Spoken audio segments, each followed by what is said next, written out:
Warisan budaya Sunda yang penuh warna dan makna yaitu payung gelis, merupakan salah satu karya seni tradisional khas Tasikmalaya, Jawa Barat. Dikenal sebagai simbol keindahan, payung gelis secara harfiah berarti payung yang cantik. Memiliki berbagai kegunaan mulai dari pelindung dari panas matahari, perlengkapan upacara adat dan tari, hiasan dekoratif, dan souvenir khas Tasikmalaya. Salah satu pengrajin yang bertahan sampai saat ini yaitu Sanggar Payung Gelis Karya Utama yang terletak di Jalan Panyingkiran Indihiang, Kota Tasikmalaya. Sanggar ini didirikan pada tahun 1970 oleh almarhum Pak Sahrod dan diteruskan oleh cucunya generasi ketiga yaitu Kang Sandi.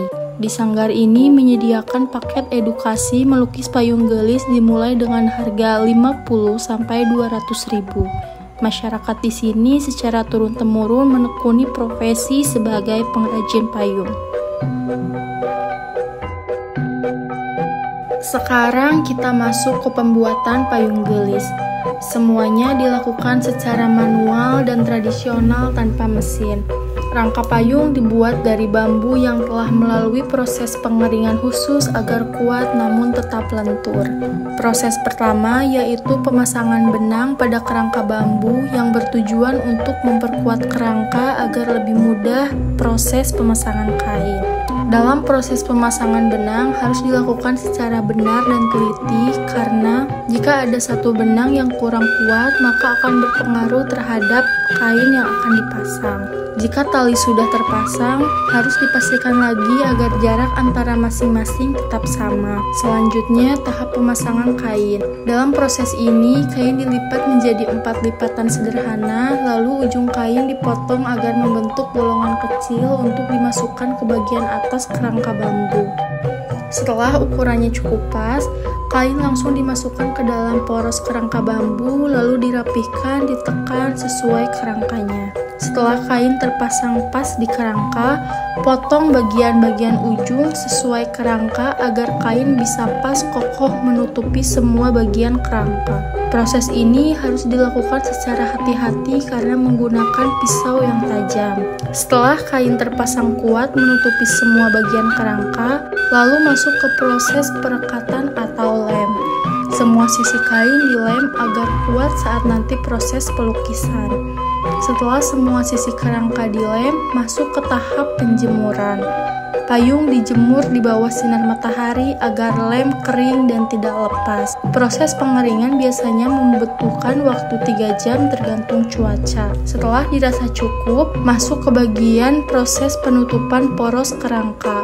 Biasanya menggunakan kertas yang cukup tebal, lalu disesuaikan dengan ukuran kerangka dan dikaitkan oleh tali di setiap ujung kertas. Setelah semua tahapan selesai, masuk ke tahapan terakhir yaitu proses pelukisan payung. Sebelum dilukis, siapkan terlebih dahulu cat atau warna yang dibutuhkan. Proses pelukisan merupakan tahapan akhir dalam pembuatan payung gelis dan menjadi bagian paling penting karena menentukan nilai estetika serta identitas budaya dari payung tersebut. Pelukisan dilakukan secara manual, dimulai dari bagian tengah payung, kemudian berlanjut ke arah pinggir. Proses ini memerlukan ketelitian dan kesabaran tinggi karena permukaan payung berbentuk melengkung dan bertekstur. Pengrajin menggunakan warna-warna cerah dan kontras agar motif terlihat hidup dan menarik secara visual. Setelah motif selesai dilukis, payung dibiarkan mengering secara alami di tempat yang teduh agar cat menempel dengan sempurna. Motif lukisan yang dipilih menggambarkan kekayaan alam dan budaya lokal. Ada makna filosofis yang terkandung dalam setiap goresan. Pola simetris dipercaya mencerminkan keseimbangan hidup dan harmoni. Payung gelis tidak hanya digunakan sebagai pelindung dari cuaca, tetapi juga sebagai simbol status sosial, keanggunan, dan kehormatan. Keindahan payung gelis mencerminkan filosofi hidup masyarakat Sunda yang mencintai keindahan keindahan, ketertiban, dan keharmonisan. Warna cerah dan motif alami yang digunakan mengandung makna kesuburan, kedamaian, dan harapan. Salah satu cara pemasaran adalah melalui pameran budaya yang diadakan di kota-kota besar seperti Jakarta, Bali, Bandung, Surabaya, dan Yogyakarta. Tidak hanya menjangkau pasaran umum, pemasaran juga diarahkan ke segmen instansi pemerintah, event budaya, dan komunitas seni yang sering memesan payung dalam jumlah besar. Sebagai generasi penerus bangsa, sudah sepatutnya kita turut mendukung pelestarian payung gelis agar tetap menjadi kebanggaan budaya Indonesia.